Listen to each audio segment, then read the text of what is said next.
Hi everyone, welcome to another Talk Time edition with Meredith McCarthy, and Teresa Saunders is going to be joining me shortly. And today's podcast is all about igniting passion and thinking about purpose. And I think for a lot of people, that is something that waking up in the morning, having that sense of passion and purpose is a really important thing. And when that's not there, quite often people can get quite down and depressed. So we'll talk a little bit about that and how hypnotherapy can support a person on their journey in igniting that. So let's join Teresa.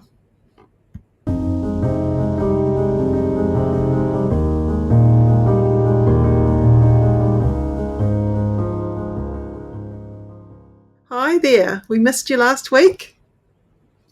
Hi Meredith. Hi everyone. Thanks for having me back this week. Yeah, looking forward to it this week. Excellent. So when you're kind of thinking about igniting passion and purpose, I think I'm a little bit lucky, to be fair, because I was quite young when I found my passion and purpose. I was only about 22 years old, and I came across this thing called hypnotherapy. And I got trained as a hypnotherapist, and to me, going to work every day, I feel excited about what I do, and I live and breathe it. And my family would testify to that. They probably get a bit sick of me talking about things to do with hypnosis, but to be fair, 30-something years later, I'm still as passionate about what I do as I ever was. How do you see sort of being in a profession, Teresa, and being excited about that versus finding yourself in a place that maybe just kind of can be a bit draining? It's not really your cup of tea. Yeah, I think it makes a huge difference to our well-being, to be honest. I do think that there's an awful lot of people that aren't necessarily igniting their passions and finding their purpose. And I think that's probably because there's a lot of beliefs that we hold ourselves or beliefs that we take on board from society and the community that we can't do what we actually want to do. So we have a lot of constraints that possibly can get in people's ways, preventing them from, you know, doing their passionate job and having that real purpose of what they want to do. Definitely. I think I was really lucky in a weird way because my father was an entrepreneur. So he had his own business, and I think in my brain, being self-employed wasn't scary. So I just thought it was normal, and I'd go to my dad's office and hang out there as a child growing up, and it just seemed really exciting to me because he was doing what he loved to do. He was a property developer, and he seemed to have a really good life. So when I got into being self-employed, it was like a duck to water. I didn't think anything of it. And he said something really lovely one day. He said, Meredith, think about your business, your office as your sanctuary. And you know what? Like, I literally have it set up like my sanctuary. I have all the things I enjoy.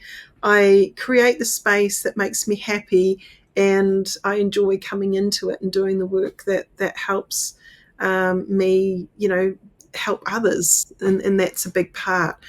But I think a lot of times people fall short of having that belief. Maybe they haven't had those mentors in their life that says, hey, you could be anyone you want to be. Mm. And I think you were really fortunate there that you had a father that was that way and did encourage you to be who you want to be, which I would say is probably not the majority of people. No, there's some people who get trained as something and they never launch it because they are missing that aspect of curiosity and running the experiment, I like to call it. So sometimes we've got to run the experiment to work out, is this right for me?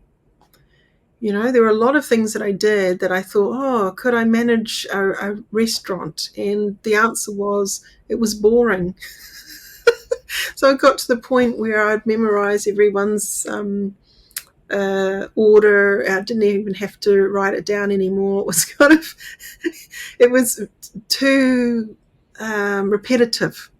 And I didn't particularly like the drunkard people coming in and serving them. And I thought, oh, one day, I know I need to be the one being served, not the one serving. And I really stepped away from the restaurant industry, uh, starting to think, yeah, what do I really want? And I ended up becoming a nail technician after that, doing women's nails. But my shoulder collapsed, and that was that. And I started seeking something else and stumbled across hypnotherapy, did my training, and I was really fortunate. But not everyone is. So there are a lot of people that are late bloomers. You know, they've gone through, maybe they've done what their parents expected them to do and gone to Polytechnic and sort of learned a couple of trades, or maybe university, or they've gone straight into the workforce and just working their way through a general wage, and by accident might have gone into leadership roles or management roles, but maybe never actually trained for them. And then they find themselves in a place where they wake up every day feeling really miserable and unhappy. I know. I think there's a lot of pressure put on young adults or teenagers, whatever you want to label them as to what you want to do for the rest of your life. And let's face it, depending on your lifestyle, your family's lifestyle, you don't even know what jobs are out there. You know, there's so many different types of jobs and so many unique jobs. How can you suddenly decide what, education you need to have, and even if that's going to be relevant when you're at school, ready to take your exams to set what could make a difference? Although I will say school exams are important, but you can always add to and change. As we're adults, we can continue our knowledge and learning. It's like not designed fully. And who do you know, how much do you really know? Let's face it, when you're at school and people go, what do you want to do for a living? How on earth could you ever answer that? I think if it's something that you feel that you would actually like to have a go at, then yes, take that bullet and have a go. There's nothing wrong with trying, but I also think it's good to look at our beliefs, what's preventing us from actually achieving our purpose and passion. I want to invite the audience into thinking the idea of reinvention. So, no matter where you are in your timeline of experience, you can always reinvent yourself. You don't have to just keep on the trajectory that you've always been on. You have this ability to go, actually, let's do an audit and an edit. What's really working for me and what's not? And let's be honest about it, because a lot of times people are so scared to even look at that because they don't know what's next. Maybe they don't have an idea of what they would do instead of what they've been doing, because it's been so normalized and habitualized.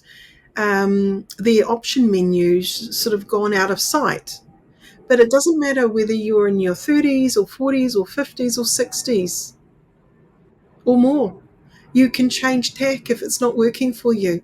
No, this is the wonderful thing I think about the modern age, is that it's not like it used to be, where someone gets trained and then they hop in the job and that's them for life. I think more and more now, people are chopping and changing their roles every 3 years. They go and maybe look for another role somewhere else, and they grow. And maybe the thing called secondments, if no one knows what that is, or some of you don't know what that is, it's when you might be employed to do a certain job within a business, and maybe someone's gone on maternity leave, and maybe it is a different role to your current role, but you might request, hey, can I fill in for that person? I'd really be interested in working out what that role is. And you get a secondment. You're there for 3 months, 6 months, or maybe even a year to really try it on and be supported. And you may well find that's what turns you into another sort of trajectory of where your career is heading. Yeah. What are your thoughts on those sort of opportunities that come up from time to time? I was just going to say to you, so if somebody came in and said, they're not happy, they don't feel like they're igniting their passion and purpose, but they have no idea of where they want to move forward to. They just know that where they are is not what they're wanting. They're not really living their life. What would you do to explore where they'd like to go, what they'd like to do? Looking at values and beliefs, all of those things, as you come into a hypnotherapy session, that is a big part of what we do, is kind of going, okay, where have you come from and where do you think you might want to go? Have you got a sketch of what might be something that interests you? Some people come in and they do have that, and some people simply don't. They just know that they don't want what they have.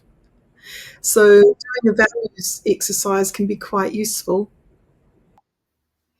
And then what would you use in hypnotherapy to sort of help them go that next stage? So once you've identified what field they'd like to go into, how would you move forwards? One of the things that I ask is, if you were to go into a big library, what is the area of the library that you would go towards that would really ignite your passion? And it could be gardening section, it could be fiction writing, it could be something else. But that will give a lot away about what is natural for that person to get engaged in and excited about. So if someone's perpetually going into the area around design, like architecture or whatever, maybe that's actually what they might deep down want to do, somewhere in that creative zone.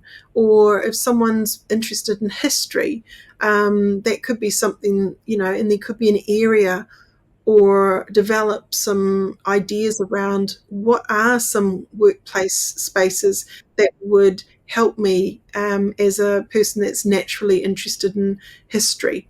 And there might be politics. There might be an area that people go, I always like to know a person's journey and how things went and about politics and so on. I would love to be that person that wants to create change in some way. So maybe, it could be not necessarily in politics itself, but it could be working as a representative of New Zealand in some way. So you never do know what's going to be right for that person, but getting them to think, if you were in a library and if you had a choice of where to go, where would you hang out? And that can get a conversation started with that client. Why do you think you're interested in that? Have you always been interested in that? And is there a monetization aspect of that? Is there an area that maybe you could look at? And I actually ask, have you ever thought about being self-employed if they haven't been self-employed? And quite often there's a quiet yes, but I don't know where to begin. So that can be, okay, so you don't always want to be working underneath someone. And then you've got definitely those people go, oh no, never, no, it doesn't interest me. Good. So we can suddenly go, okay, we can either go into what we call mainstream standard kind of jobs that you're working under something and for someone, or anything is possible in that entrepreneurial space. So for me, I'm kind of curious, and I ask a lot of those kind of questions of my client. Hmm. Sometimes with these sort of things, we have these sort of visualizations or dreams to say as to what something would actually be like if we were to do that and follow that career path. But in reality, sometimes it is far from what we've actually imagined that it's going to be like. So I do think. Well, quite often we can get them to imagine their future self thriving and what that looks like, sounds like, feels like. We might get them to try that on in that virtual way and see whether that sits well. We might even get them to hover above that timeline of possibilities and see all the little steps that they've taken to get to where they want to go. Now, another little exercise, if they've got a number of interests, let's say that do come up, but they really don't know much about the industry. Hypno coaching is a big part of what I do as well. So I'm coaching someone through some strategies and ideas around how they might qualify, whether that's for them or not. And a nice little exercise is going into that industry and ask whether you can have a cup of coffee with someone who's been in that industry and pick their brains, find out what it's really like. The other part is being a shadow for a day. So see, like the workplace things that the kids get to go on, and they get to try out different careers. Well, as an adult, there's nothing stopping you from doing a bit of a cold call or finding out some friends and neighbors or whatever who might be in certain industries. Say, look, I've never really understood what that's like. Would I be able to come in and just be a shadow for a day or two to sort of, you can show me what you do so I can get a bit of a feel for it. I think that's a really neat way, if they can, if it's available, to be able to see if it's a good fit for you or not, whether you could actually see yourself in that role or not. Yes, because all of us have a completely different version of what happiness and passion is to ourselves. That's often when you don't have passion and purpose. You think you are on the right path. You find yourself going and getting trained. You hop into the industry, but because you didn't really do that much scope, or you didn't know yourself well enough yet, it's almost impossible to know whether it's going to be the right fit for you. But getting excited that at least you know what you don't like, because that just then helps you to get very clear and hopefully itchy to find something that's a better fit. I do believe there's a place and space for everyone. I really do. I think, and it doesn't have to be this flashy, well paid job either. It just needs to make you happy. So when you're waking up every day, it excites you on some level. It gives you this level of satisfaction, whatever that is for you. That's often, In some ways, very similar to what you've already said. I mean, yeah, looking at their interests, their hobbies as a starting place if they're not too sure of what they want to do. And I think sometimes, yes, money is a good thing to actually be able to gain from your passion and your purpose.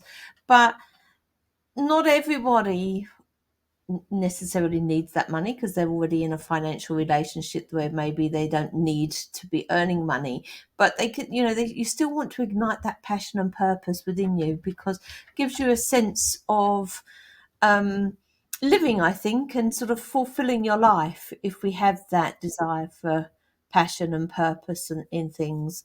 And often I find with people, I don't know about yourself, but quite often it can be, I have clients come to me when the children are growing up, at different ages and stages, and they suddenly realise that, what's their purpose anymore because they've identified themselves as being a mother or a father for all these years, and suddenly those children have lost, well, not lost, but flown the Coopers, so their purpose has changed. I remember years ago, I had a friend who worked in a photocopier place, and for whatever reason, I love to collate things. I like to bind them and use the big guillotine and put them through, and I'd go, oh, Dot, have you got any jobs, big jobs that you need help with? She'd go, yes. And I'd be there for hours just helping her for nothing, for free. But you know what? Because I'm a trainer and I do trainings, I get to do that for myself. I get to photocopy them and collect them, bind them, and I'm just thinking, what have I got here? So I get to create it, but I get paid for it, thankfully now, because I earn a living. But it's those little skills and those things in business, they excite me. Funny enough, but it's again, if I hadn't have found hypnotherapy, maybe again in that kind of tactile way, that might have been a journey I might have gone on. Who knows? So, for you, what are your thoughts on passion and purpose? How might you go about working with a client? One of the small ways I will sort of suggest to some of my clients with actually doing that is by practicing gratitude and small acts of kindness. See how many people you can give a smile today. Get a place a smile on their face. It could be just saying good morning or how are you, or smiling at them and seeing Often if somebody smiles at you, that smile is infectious and then that carries on throughout. So it doesn't always have to be huge things to ignite your passion, your purpose. Yes, and it's not always about earning a living, but because I guess a majority of our week is spent at work, that can be a big part of it. But outside of work, what are you doing? Are you doing those things that fill you up? Are you connecting with communities? So one day when you do retire or you are sort of not working anymore, are you in a lifestyle that's fulfilling you? So if you're someone who loves to travel, are you making sure that that happens? Are you planning for it? Are you committing that time and energy to make that a reality? So it's not always about your living, but also about you as an individual. What makes you happy? What floats your boat? And your children aren't always going to be around you. Maybe they go overseas, and you suddenly go, oh, I can't hang out anymore, or those normal things that happens when your children grow up. They become their own um, beings in a way, and then you go, oh, okay, so now I need to look after me. So what does that look like? And that can be huge. That empty nest actually is a big thing that people do go through, is that shift of roles. Suddenly you're not having to be there like you once were, supporting your children. For those that have never had children, again, they might get um, to a place where they go, oh, I'm sick of living here in this area of the world. I'm going to move overseas. And building community is really hard. And finding how to connect into what makes sense to them. And I recall a good friend of mine, she went from Australia to living in a small township called Nelson. And it was quite hard for her at the beginning because people had already formed solid friendships. So for her to break in and build new friendships with people took quite a lot of effort. But I can remember a couple of years down, she was having people over all the time, and her world had completely changed, and she'd found a passion and purpose, and she was moving towards that time of retirement. And so she was going out from seeing clients to having all of her time back for herself. So she started doing art and learning how to paint, and she set up her studio in her house to kind of play and do that. And then she got more and more into different things like Nia and different sort of different things, hobbies. And so she filled her world with things she felt excited about, passionate about. Not everyone is fortunate to do that, and I get it. Sometimes we might have someone who we're looking after, maybe an elderly parent or something where we need to put ourselves on hold for a while. But even in those times, we've got to feed or nourish our needs too. So that can be, just part and parcel of those phases of life that we go through. So a lot of people who come in present with this sort of dullness, the depression, the stress and anxiety and the burnout, because they've been juggling all these balls for everyone else and they haven't been filling their own vessel. Yeah, look at what hobbies you've got and maybe pick up a hobby that you used to do in the past, but you've sort of got so tied up in your everyday life and work life that you've let that hobby go. I mean, whether that's sort of gardening or crochet or learn a new hobby. Um, which again you can then connect with other people in the community, and you'll soon find out whether there's a passion that you actually want to follow. Um, if it's not, that's okay. You've learned it wasn't for you. Go try something else. It's about trying. Life doesn't need to be on the same path all the time. We can branch off and come back again and, yeah, move from side to side. Being on, like, having a sense that you're contributing definitely can be something that helps people feel more buoyant. So if we look at depression studies, they had a group of people who are depressed and they got them to look after themselves by exercising regularly, eating better, getting enough sleep, those basic there. But the most important part was a sense of community. So none of them had, in this particular group, none of them had ever had anything to do with gardening. But they decided to get them all to create a community garden. And so they had a sense of purpose to work together towards learning and creating the space. And all of them reported back a significant change in their feeling of purpose, their feeling that they had something to look forward to, and a sense of community. So I think that that is something to really consider. You know, how big is your sense of purpose in community currently? And if you're dealing with clients in that way, you know, do explore what's going on in their free time. Do they just kind of disappear into their virtual world screen, you know, and not really interact with many people? Or do they have things that is nourishing to them that they want to do more of if they had more time? Volunteer work of some kind, that can be huge. I know my grandmother, she used to work with the kids from the IHC, helping them to make crafty things, and that was really something that gave a lot of joy to my grandmother. And yeah, little things, just, it doesn't have to be every day. It just is something in your life that you can do every so often that's giving you that and nourishing you um, in that way. What are your thoughts on that, Teresa? Hmm. And we don't have to just stick at one. We can keep on trying new little bits and pieces and have many passions at once.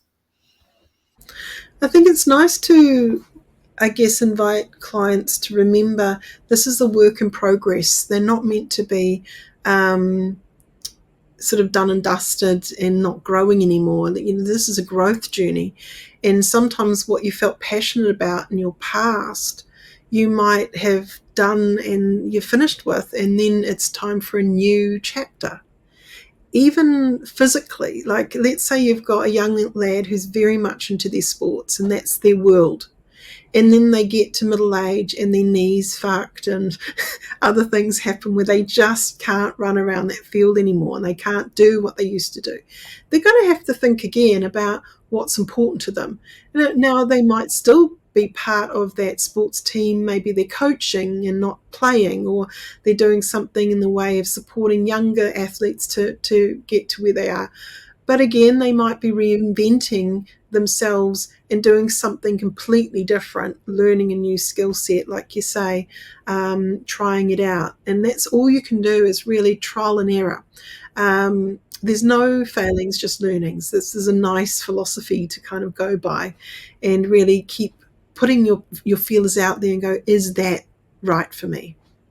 So, you know, when you're looking at a client, working with a client, do explore their past, where they come from, what's been going on that might have caused them for that ignition of passion and purpose to have been sort of extinguished, you know. So what's causing them to feel a little flat or dull?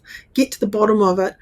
A lot of people aren't just coming in to find their passion and purpose. It's not why they're booking a session. It's usually because they're feeling stressed and depressed about where they're at and they're looking for something else, but they're not actually articulating it like that. It's remembering that you don't keep on giving, you've got to receive as well. Because quite often, a lot of people give their time and they give, but they don't actually take receiving very well. So we have to top our own cups up as well. We can't keep on just giving. Can you think of an example of that? Now you put me on the spot. So I guess like somebody's always saying they've got something to do for themselves, okay? But then someone says, "Oh, I need help with. Could you just?" And they say, "Oh yeah, okay." So they go and do that, and they put back what they're wanting to do for themselves for later. Although that was important to them at the time, they thought, "I'll help them." And then when that's finished, somebody else might say, "Oh well, I actually could do with a helping hand in doing this." So then they go and get way again and what they're wanting to do, and it could be a hobby or it could be a simple thing as tidying up the home. and because they keep on going and helping others and being sort of distracted or feel they have this sense of need to help others, it stops them from doing what they actually need to do. Then they start to feel down because the house is a mess or that sort of thing, because they're always helping others and feel that they cannot say no to people. Yeah. Yeah, to be of service to others, we can get into that trap sometimes, and it might feed your ego for a little bit. But actually, are you doing your foundation stuff for you? So getting that balance right and servicing you. So let's replenish our cup first, and then we have something to give. If there's something left, yeah. I think as well, it depends on your upbringing as well. That it can be very hard for you to say to somebody, "No, I can't help you. I need to take some time to do this for myself. Then I can come and help you." So again, it's about those limiting beliefs that are stopping us from moving forwards, and we can explore those as hypnotherapists. What are they? Where did they come from? Do we truly believe that? Is it serving us? Can we change it? And so, in a hypnotic way, if we're doing a session around limiting beliefs, we can invite the client to say goodbye to that old limiting belief and create a new contract with themselves on the inside. And that can be profoundly helpful to allow that client the room to grow. As long as that limiting belief is still buzzing around, it's going to steal from them the opportunity to get doing something else and to change things up. So, yeah, identifying that and dissolving that is really important for your client. And then future pacing, what does that future ultimate self, what is that self getting up to? What does that look like, sound like, feel like, really engaging that client, getting that client excited? I just had a young woman I was working with, and she's got a product that she has in the marketplace, and she was getting a bit negative because the sales are being down and so on. So we talked about strategy, and she said, "Oh, I've got this speech that I'm going to be doing about my journey in marketing and so on." And I said, "Oh, okay." So she said, "Oh, but it's been keeping me up at night, and I feel really excited about it, but all these other people are going to be on stage as well, have been in this for years, and I'm just a newbie, so who am I?" And I said, "Well, what are you going to talk on?" She said, "Oh, I'm going to talk about social marketing and things, and it's something I feel really passionate about." I'm like, "Well, speak from your heart then." And she said, "Ah, yeah, that makes sense." And this is where you're got to key in sometimes. What's the client saying? What's their dilemma? What's kind of causing them a bit of stress? And how do you listen and then notice those passion words popping out? So, yeah, that's what I feel passionate about. That person will label it quite often. And then you go, "Well, speak from that passion place. Speak from your heart when you're up on stage. What do you want to share that's important for you to pass on to them from your heart to theirs?" And she was immediately able to talk about that. I said, "Okay, so there's the structure." And she went away feeling a whole lot better and clearer about what she was going to do. But she was doing really well, and then this sort of challenge came up, and she was just feeling depleted on the inside, getting negative again, and worrying and concerned about how that was going to be. So, as hypnotherapists, sitting in a room and listening, what is going on for the client? They're all going to be different. That negative voice is going to be filled with different things. So be curious. What is the client saying to themselves? What's triggered it? Because it was fine until something happened. There was a change point. So what was that change? Do identify that. And that's what I was going to say is don't just assume the reason why your client is feeling that way and what caused them to feel that way, because they're not you or a client that you've had previously. They may have their own reasons for feeling that way, and often they do. It's not one hat fits all type of thing. Do explore, do be curious. So, on that note, we're going to finish up for today's talk time. I hope that was helpful, getting people to think about what maybe even your passion and purpose is, and maybe it's becoming a hypnotherapist. And if it is, check out the school. We have the course just for you. Check out the school, and maybe you will wake up like me every day feeling excited about what you're doing and how you're helping people. You can visit the website www.nzach.ac.nz.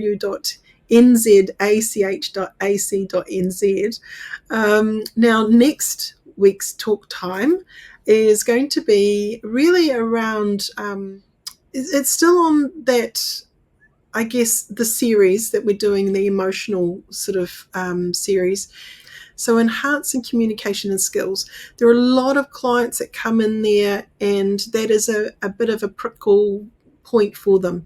They are not feeling very confident in their ability to communicate, and it can really bring them down in their workplace, bring them down in their home life. There's all sorts of things. So we're going to talk about enhancing communication skills and what we do as hypnotherapists to help people with that.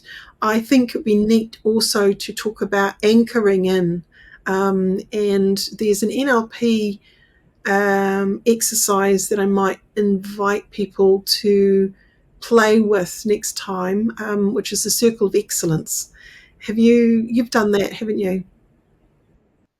I've used that quite often, yes. You've got to pick your clients that you use it with, but I find that a powerful tool to have in my toolkit. So that can be a really nice one to add into that feeling of confidence in communication, so we can enhance state. So next week, yeah, tune in. We're going to do more of that. And thank you again, Teresa, for coming in and talking with me today. Now, and it's exciting. I'm seeing our subscribers slowly going up, but it really help us a lot if you do like listening to the series to push that subscribe button and like it and share it. I really want to get it out to the world in a bigger way and normalize hypnotherapy and hopefully excite people who are on their hunt for their passion and purpose as hypnotherapists out there. So, yeah, if you have any questions, please feel free to get in touch and comment below. But yeah, again, thank you everyone for joining us today on this series and this talk time. You're welcome. I've had a good time. Now, I'd like to, before we go, just say to people, like, subscribe, and share this video, please. And if you've got any comments, comment below or get in touch with us via the website. Bye. See you all next week. Bye.